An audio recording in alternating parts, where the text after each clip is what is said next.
WTOC investigates into crashes involving Savannah Police Patrol vehicles. A state lawmaker is calling for action. Lead investigator Shay Schrader joins us now live in the studio. Shay, what have you found out that could lead to some changes statewide?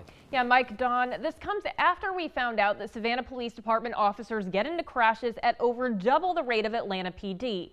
But despite that, because of state law, the most money a victim of those crashes can recover is $500,000 unless the city carries higher coverage, which in most cases, or some cases, excuse me, is not nearly enough to cover their medical expenses.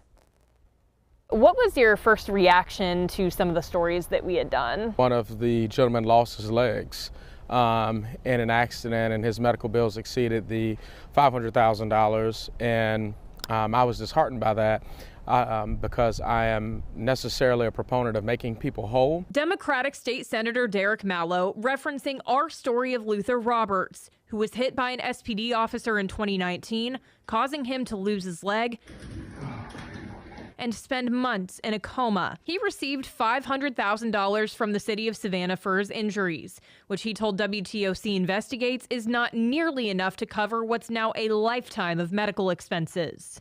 I still have bills from the accident, let alone the treatments that I still need.